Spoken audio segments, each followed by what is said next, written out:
Je m'appelle Valentin et je suis vidéaste. Et pendant une semaine, j'ai embarqué pour une mission humanitaire au nord du Sénégal, à Matam. Avec Maxime, mon binôme, on est parti avec une idée.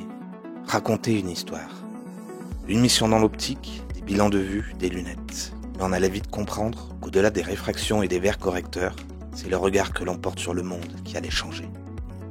On est arrivé à Dakar, prêt pour faire cette première journée où on va aller sur Matam. On va traverser tout le Sénégal pour aller à la frontière avec la Mauritanie. On part avec la fondation CRIS et l'association Voir la vie.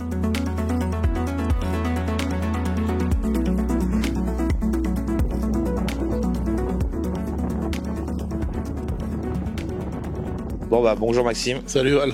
Bienvenue au Sénégal, à Dakar. Ouais. Moi, je suis Valentin, vidéaste, responsable digital de l'agence qu'a créé Maxime, agence de communication. Et Maxime, qui est un ancien opticien. Et on vient ici, au Sénégal, pour une mission humanitaire dans la santé visuelle.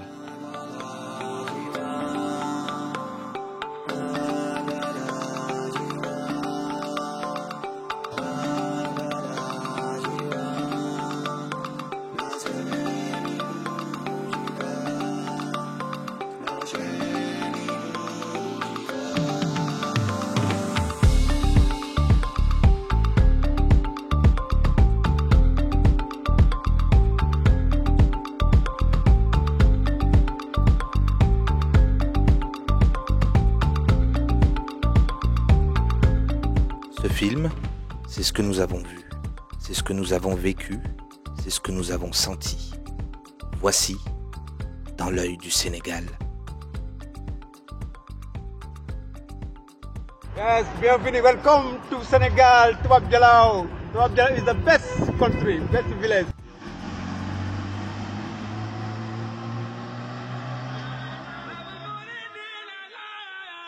Dakar, 24 degrés. Et c'est au détour d'une ruelle que je fais ma première rencontre. Ange Gabriel qui me parle de son pays. Je suis un Sénégalais, digne, j'ai mon métier aussi, et aussi j'ai mes diplômes, mais rien ne marche dans ce pays-là. À chaque fois, on attend un nouveau gouvernement et on nous fait passer dans la spirale, quoi. Nous, les fils du pays, on est là, on en a besoin. On veut travailler dignement, mais ça ne marche pas, ça ne fonctionne pas. Et or que nous, on a tout ici.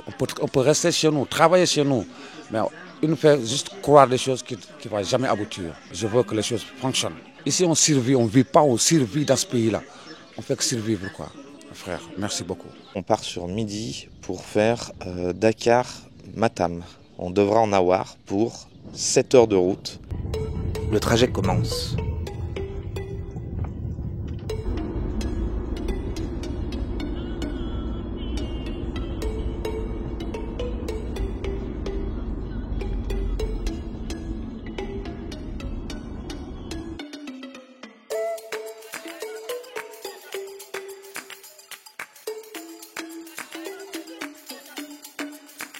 Là, on commence à changer de monde. On commence vraiment à changer de monde. Là, moi, il y a un truc qui m'étonne le plus, c'est toutes les constructions sur le bord de la route. Elles sont toutes commencées, mais jamais terminées. Sur la route, des voitures comme des fourmilières roulantes.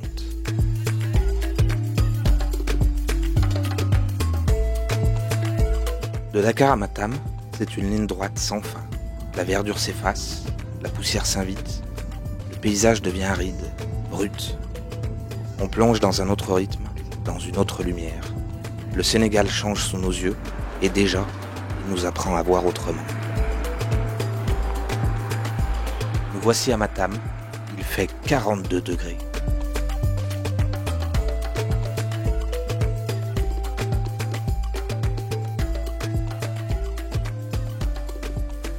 Thierry Calderon, opticien CRIS sur la région d'Avignon, d'Arles et dans le Luberon. Ça fait combien de fois que tu viens à Matam et qu'est-ce que tu viens faire ici? Moi, ça fait 5 fois que je viens à Matam. On a monté une opération avec mon équipe qui s'appelle Ma Team pour Matam et l'objet, c'est de venir très régulièrement, tous les 2 mois sur Matam, Pour aider les populations, on a ouvert un centre de santé visuelle et on vient pour former les équipes et puis pour faire des examens de vue et distribuer des paires de lunettes aux populations. Je suis avec Mansour Sow, un homme clé de cette mission humanitaire. Bonjour Mansour. Merci, bonjour. Est-ce que tu peux nous dire quel est ton rôle dans la région de Matam déjà avant de parler de la mission? Je suis, on peut dire, un acteur de développement. Également quelqu'un qui s'investit dans tout ce qui se fait comme activité de développement au niveau de Matam. Membre également de beaucoup d'associations qui militent et qui défendent les intérêts de Matam. Est-ce que tu peux nous dire un petit mot sur cette mission Vision? Je comprends à quel point c'est apprécié, à quel point l'intérêt également est immense, donc au bénéfice de la population. Le centre de santé communautaire est un lieu unique. Urgence, maternité, dentaire, optique, tout est réuni ici. Une sorte de micro-hôpital du peuple, géré par les habitants, pour les habitants. Et c'est ici que tout commence.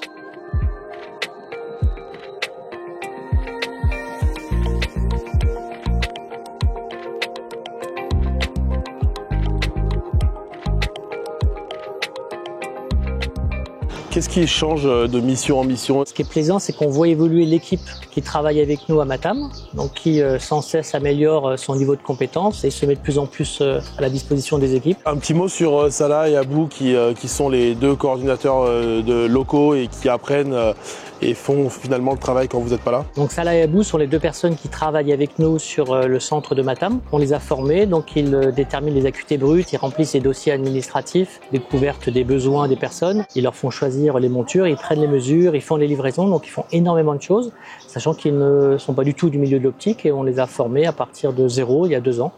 Et ils sont très réceptifs et ils apprennent très vite. Je me nomme Abou Tchoubou, je suis de Matam. Je suis ici en tant qu'assistant au centre optique de Matam. Moi, je m'appelle Salaba, je suis secrétaire du centre optique de Matam. Comment tu as appris tout ça là? Je l'ai appris ici à travers les missions qui se sont passées depuis ma venue ici. Donc j'ai appris à l'aide de beaucoup d'opticiens qui ont passé au centre ici. C'est Thierry et Lionel, c'est eux qui m'ont formé le premier jour que je suis venue au centre. Pourquoi les gens viennent ici particulièrement? Parce que le coût est accessible et aussi parce qu'il y a une forte demande dans le milieu. Comment c'est la vie ici alors? On voit que les gens souffrent beaucoup parce que ici, il y a beaucoup de poussière, il y a aussi le soleil.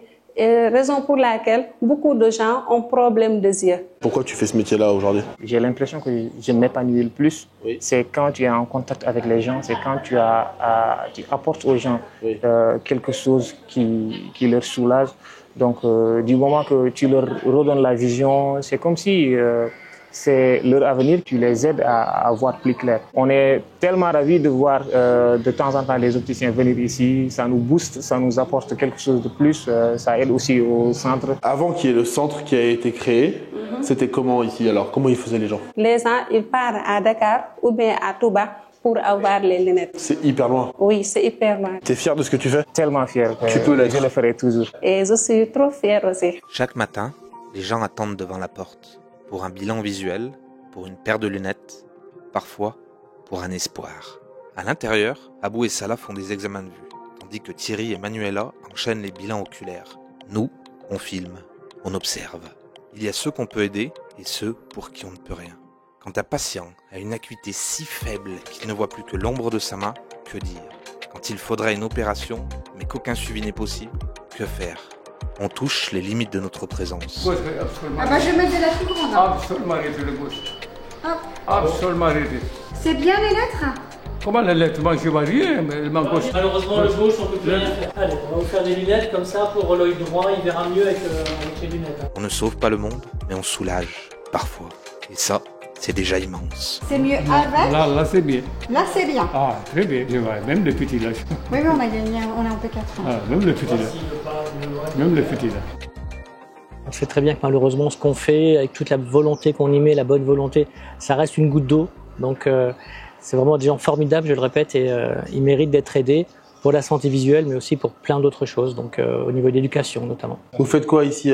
Vous travaillez dans le centre de santé? Effectivement, je suis ici comme médecin stagiaire. C'est quoi la situation sanitaire ici? Il y a des problèmes qui se posent. Ici, dans cette zone, la plupart des gens ils ont des problèmes financiers et ça bloque un peu la prise en charge.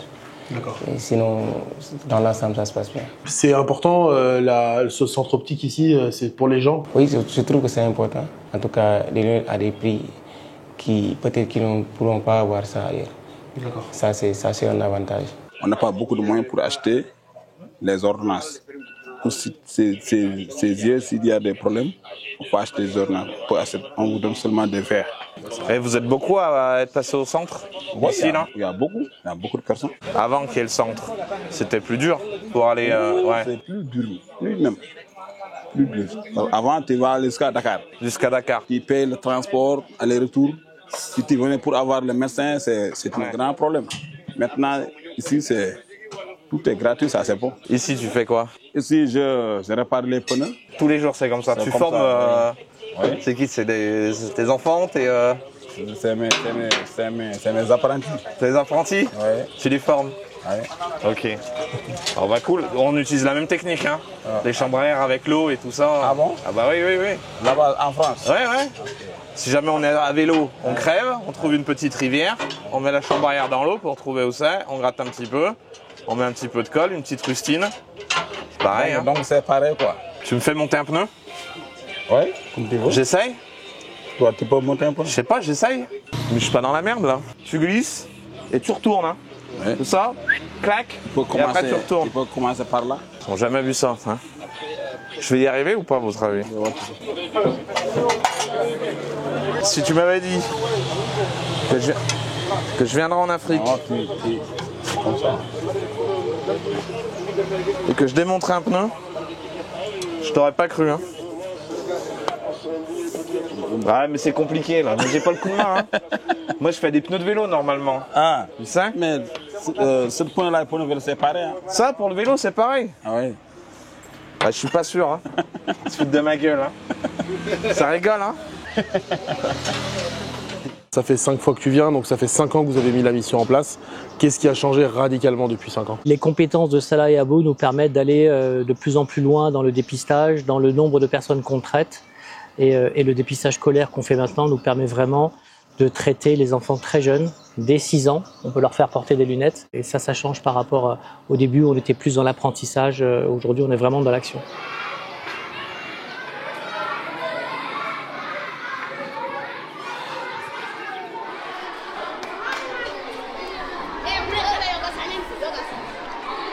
Ce matin-là, on part tôt. Direction une école élémentaire. Dès notre arrivée, une clameur. Les enfants nous accueillent comme des rois, pour un simple bilan visuel. Des sourires, de la joie, des chants.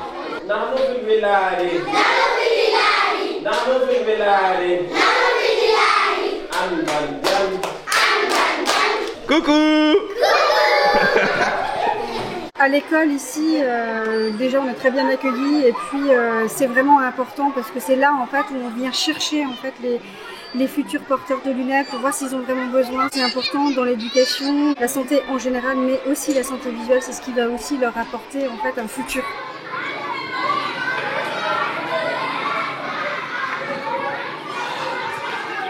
Est-ce qu'il y a des choses que tu vois évoluer? Est-ce qu'il y a des gros changements à chaque fois ou est-ce que c'est finalement toujours un peu la même chose? Depuis quelques semaines, on a commencé les dépistages dans le milieu scolaire et on a énormément d'enfants qui n'étaient pas dépistés jusqu'à maintenant, qui ne portaient pas de lunettes. Et grâce à nos actions, on arrive à leur faire porter des lunettes et on espère changer leur parcours de vie ou en tout cas leur parcours scolaire. Pourquoi tu viens ici? Pour les yeux? Tu vois bien? Tu vois pas bien? Tu as déjà vu un médecin pour les yeux? Tu as déjà vu un médecin pour les yeux? C'est la première fois? Ouais. Alors aujourd'hui on est là dans un établissement, dans un quartier de la commune de Matam, à Diamel.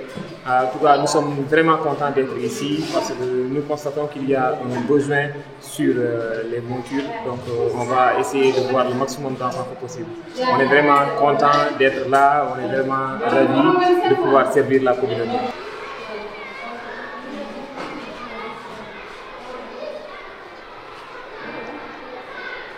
Bonjour. Bonjour. Ici on a le professeur avec sa classe. Et donc on était en train de parler de la vision. Est-ce que c'est important en fait d'avoir une action qui vient dans l'école pour faire du dépistage le plus tôt possible pour les enfants? Vraiment, c'est une bonne initiative. Les élèves, parfois, ils ont des problèmes pour les visions. Même jusqu'à bas âge, ils ont des problèmes. Même nous, les enseignants, on a des problèmes pour la vision.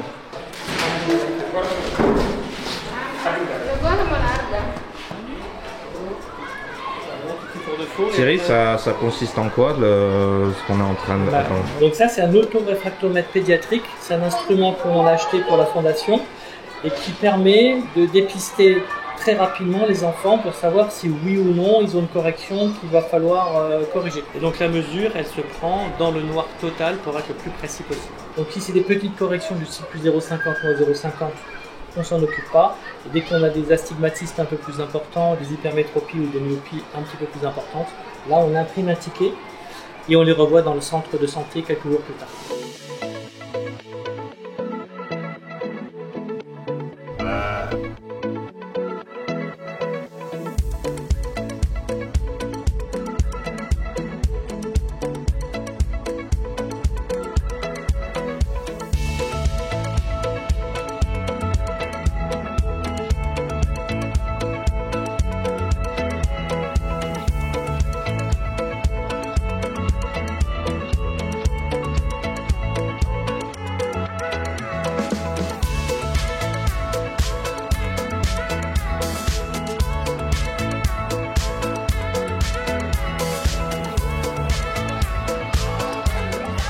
Les enfants n'ont pas beaucoup, mais ils donnent tout.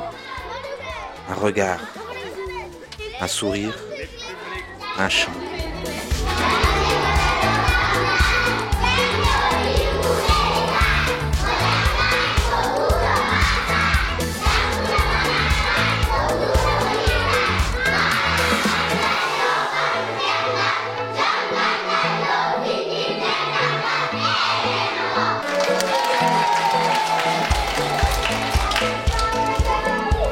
Bonjour la France! Bonjour la France! Ça va la France?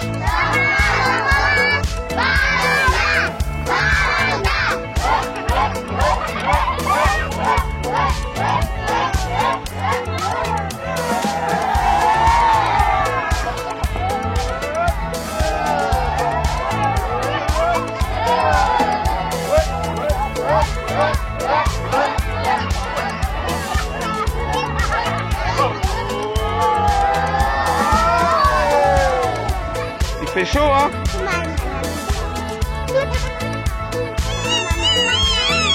Cœur, cœur, cœur! Cœur, cœur, cœur! Ah, c'est des beaux cœurs là que vous faites, hein? Bye bye! Ce jour-là, on comprend que voir, c'est aussi apprendre. Et qu'éduquer, c'est éclairer. Ce moment, il restera gravé.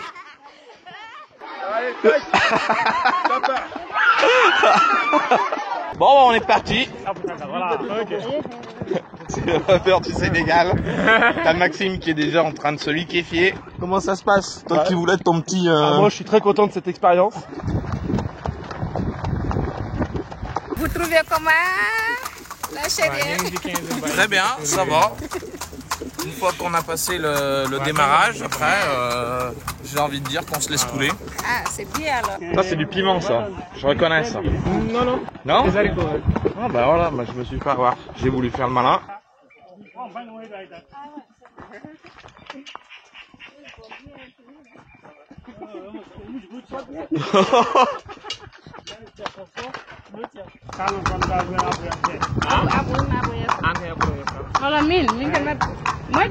Regarde-le à bout, à l'aise. Comme un coq en pâte, comme on dit. Tranquille. Dans son fauteuil. Au fil des jours, on rencontre les acteurs de l'ombre, du conseil départemental à la RTS. Matam doit se construire de l'intérieur. La mission humanitaire est un levier, mais c'est grâce au Abou, au Salah, aux jeunes formés ici, que le changement pourra être durable. Il ne s'agit pas de venir sauver, mais d'apprendre, de transmettre, de faire ensemble. C'est ça, l'humanitaire d'aujourd'hui. Du respect, de la formation et surtout de l'écoute. Silence, ça tourne. Je rigole. Mais moi, je suis comme ça. Merci beaucoup d'avoir accepté de répondre à nos questions. Alors, vous êtes le directeur de la radio dans le cadre du groupe RTS. RTS, qui veut dire Radiodiffusion, télévision du Sénégal. Donc, est-ce qu'en tant que média, vous rencontrez des difficultés dans votre pays? Parfois, on dit que les médias sont pas forcément libres ou vous avez des lignes directrices à suivre, ou vous êtes totalement libre au Sénégal? Depuis qu'il y a eu une pluralité des radios, des télévisions, donc là, nous, on est beaucoup plus libre parce que, bon, on traite de tous les sujets sans tabou. C'est vrai qu'il faut de la responsabilité quand même. Bien sûr. Bon, on ne peut pas dire n'importe quoi. Bien sûr. Mais il n'y a pas de censure. Je suis le chargé de la coopération décentralisée. Mon rôle ici, d'abord, c'est contribuer à la rédaction des conventions de partenariat entre le conseil départemental de Matam et les collectivités territoriales françaises.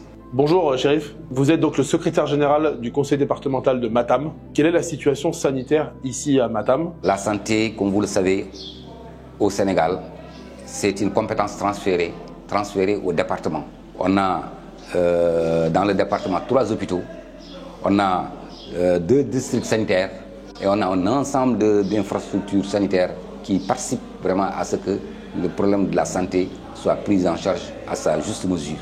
Il y a du côté des populations d'abord, c'est un peu difficile parce que le pouvoir d'achat n'est pas fameux pour les populations. C'est difficile de se soigner, pour aller dans des structures sanitaires et se soigner, c'est des fois difficile. On n'arrive pas à trouver les moyens pour se soigner.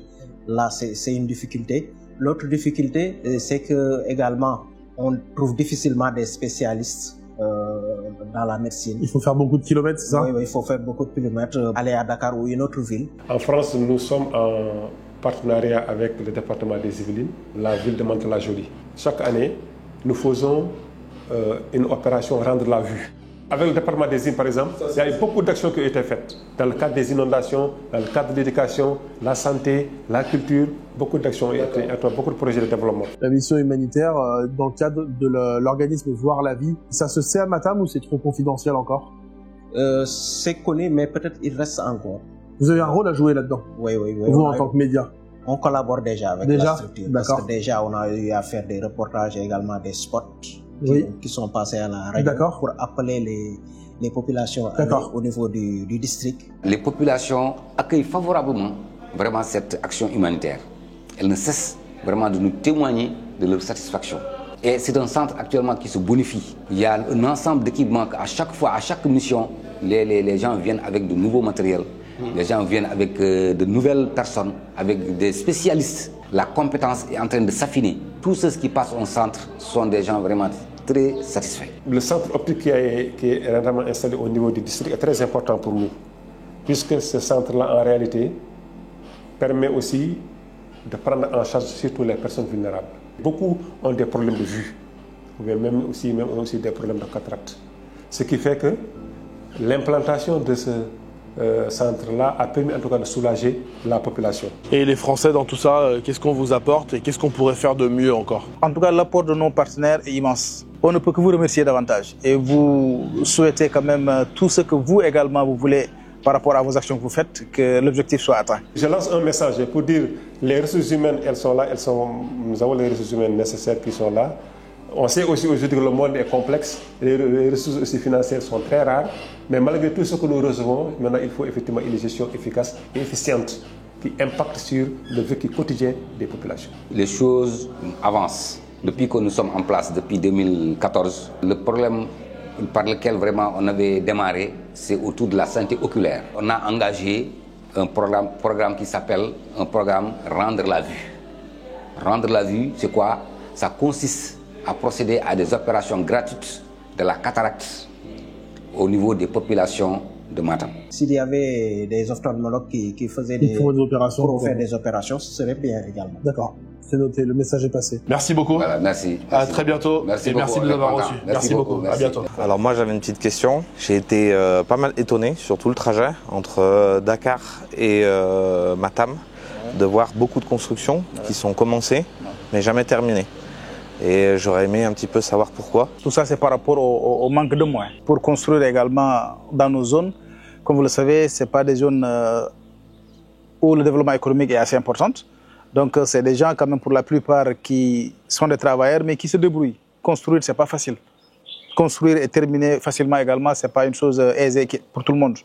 Il faudra que les gens fassent petit à petit. Donc, c'est des économies qu'ils font et qu'ils commencent par le tout début, par la fondation. Et ils vont également rester 1 année, 2 ans, voire 3 ans, pour pouvoir également faire la deuxième phase, l'élévation. C'est comme ça qu'on construit. C'est l'apprentissage finalement de la patience. Je crois qu'il voulait te serrer la main, mon pote. C'est pas grave, je suis patient.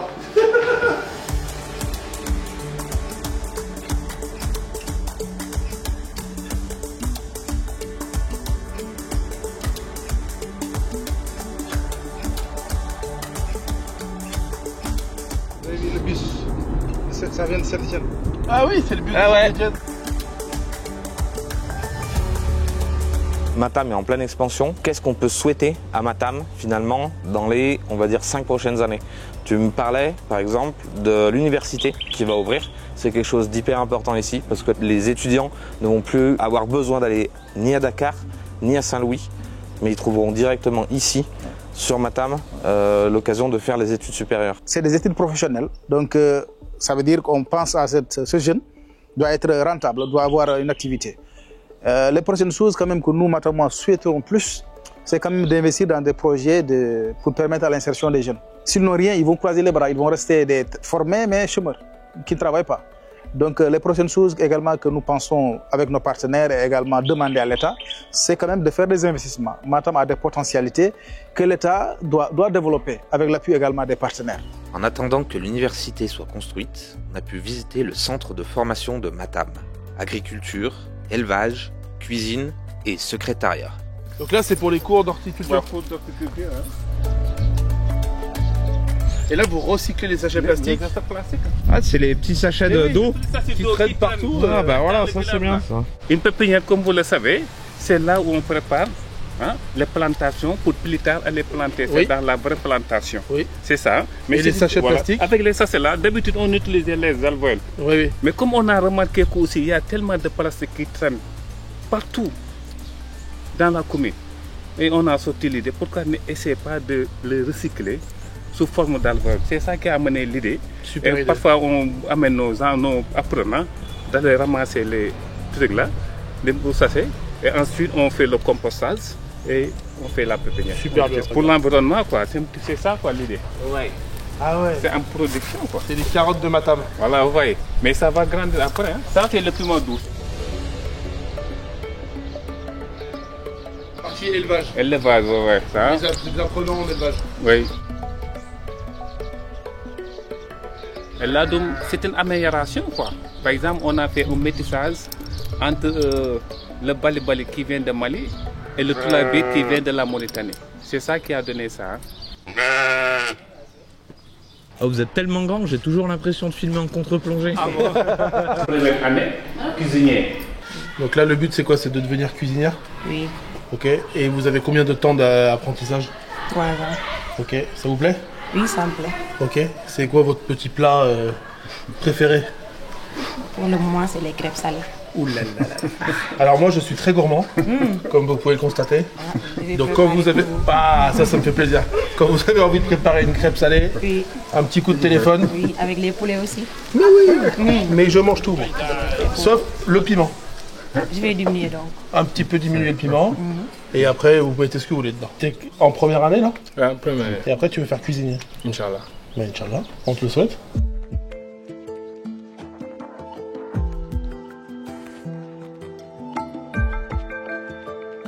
Au pôle informatique, Maxime a pu faire un test de dictalographie avec les élèves. Bon, spoiler alerte, il a battu tous les records. Mais on peut voir à quel point tous les élèves sont vraiment impliqués. Je vous souhaite bonne chance pour l'examen. Je pense que vous allez toutes l'avoir. Et à la fin de cette visite, on a été invité à la kermesse de l'école. Un moment hors du temps, comme un dernier adieu chaleureux à tous ces étudiants. Quand je revois ces images, j'en rigole encore.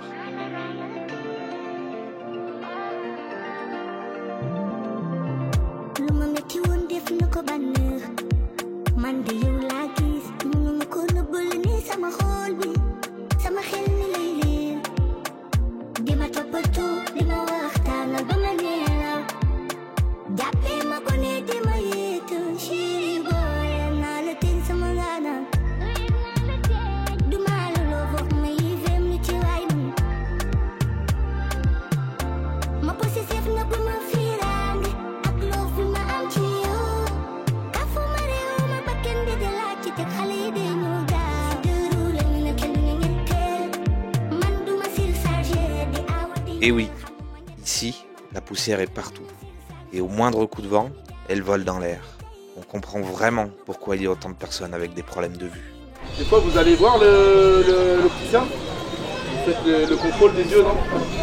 Vous avez une bonne vue? Ouais, ça va? Ça va? Toi, oui.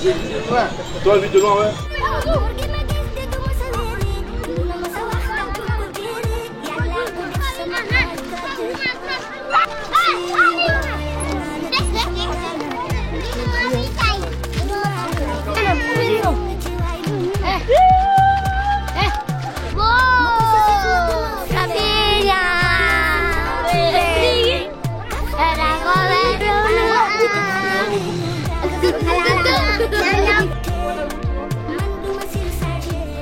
C'est force qu'on mange ici. Vous ne mangez pas de piment? Non, pas trop. Ah, pas trop. Alors on est venu, grâce à vous et à vos dons, distribuer des cadeaux ici à Matam. Je profite pour remercier Isabelle, Eddy, Stéphanie, Françoise et tous celles et ceux qui ont donné. On peut leur dire merci, hein? Oui, merci. Merci.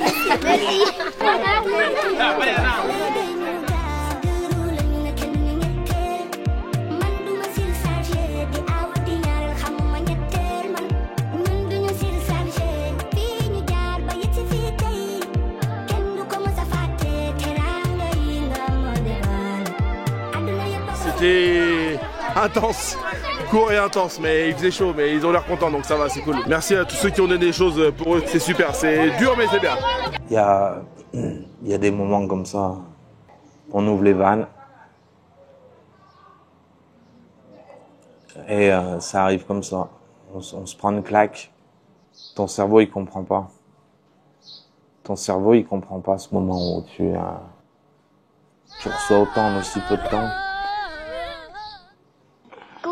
Pas grand chose. Tu montres un écran. Tu fais voler un drone.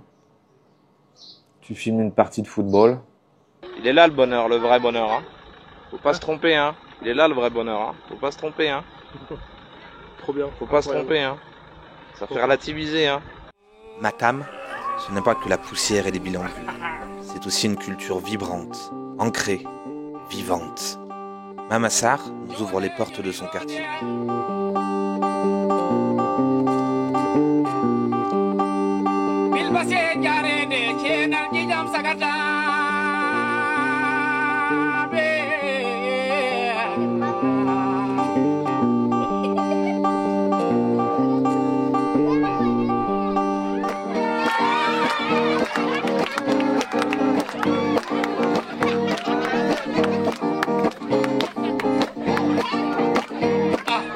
Il est là le bonheur, le vrai bonheur. Hein.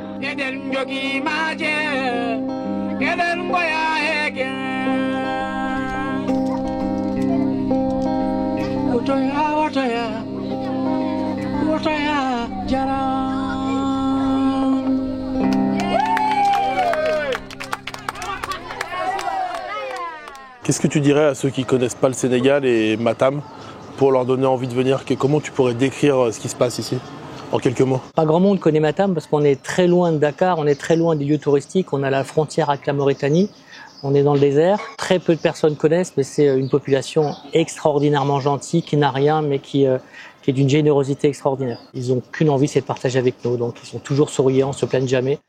Et ça change de ce qu'on peut trouver comme mentalité chez nous en France. Ça fait du bien. Ça fait vraiment du bien. Ouais. Venez au Sénégal, c'est un pays magnifique. N'hésitez pas à venir nous rencontrer, à venir connaître le Sénégal davantage. Qu'est-ce qu'on peut te souhaiter dans les années à venir? Demandez à tout le monde de venir à Matam. Il y a énormément de choses à Matam qu'on peut développer. On est des soldats pour la région, pour Matam. On fera tout le nécessaire qu'on peut. On est là pour ça. Wow, faut vivre des expériences dans la vie. Hein.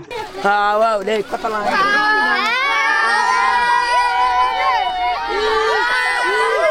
Il est là le bonheur, le vrai bonheur. Hein.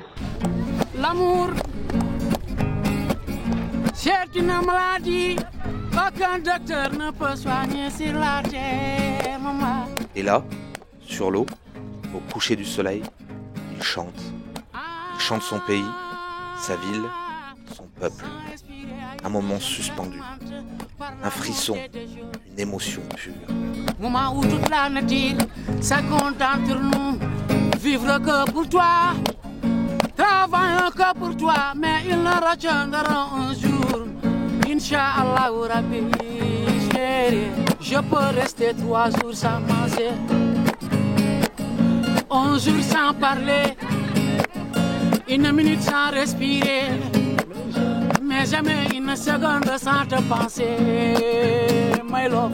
Jalan chérie ma, Maxime, yow tu chérie ma, fiyan chérie ma, tako chérie ma, valan, tako chérie ma, valante.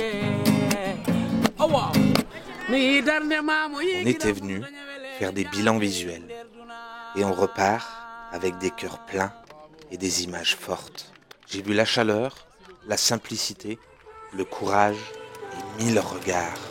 Et dans l'œil du Sénégal, j'ai surtout vu une lumière qu'aucune paire de lunettes ne pourra jamais corriger parce qu'elle est déjà parfaitement nette.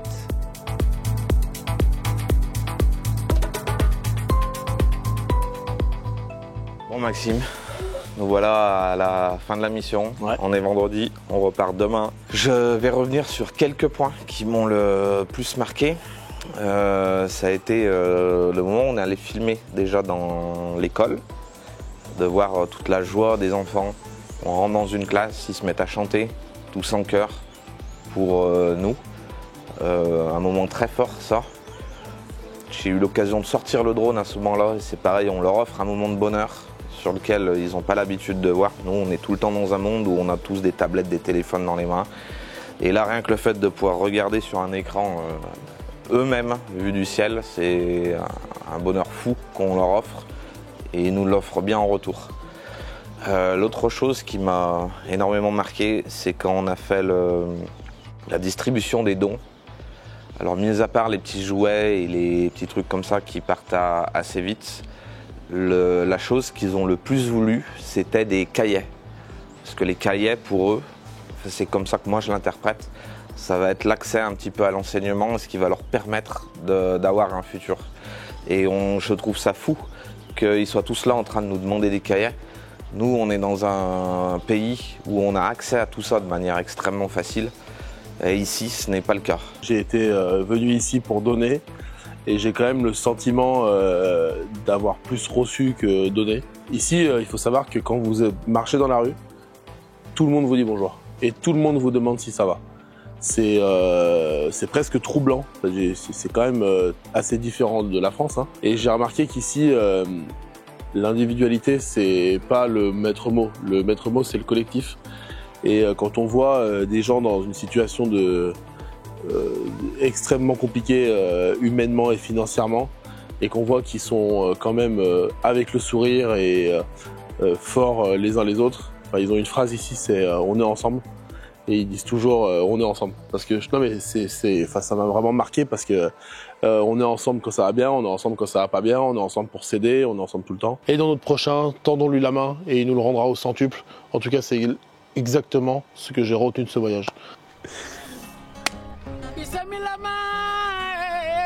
Maxime Balouza Mbari Milama Valentin Konji Dane Wade Kometumane Wope Matam Kadulade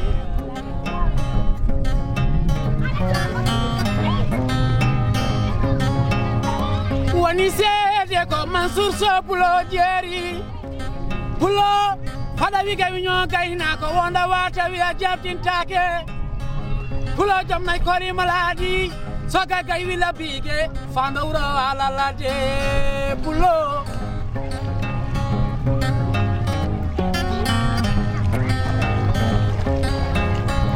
bene nunya bene ngaujo bene muta ene chupito bene nunya bene ngaujo bene muta ene Jupiter mayo matam kagulade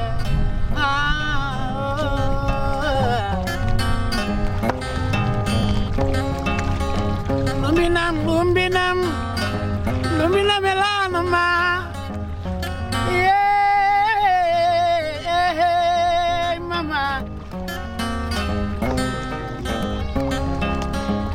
warango pinal nanaya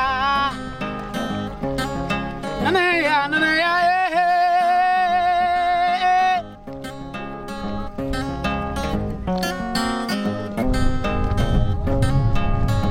mamire we ben peje madam madam kagulade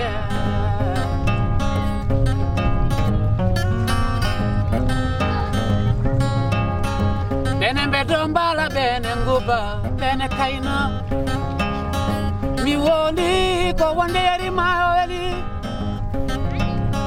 jaltabe jaltabe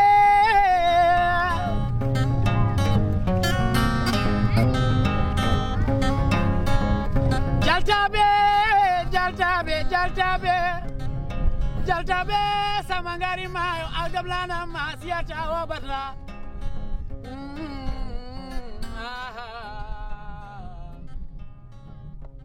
Ce que j'ai vu au Sénégal, je ne l'oublierai jamais.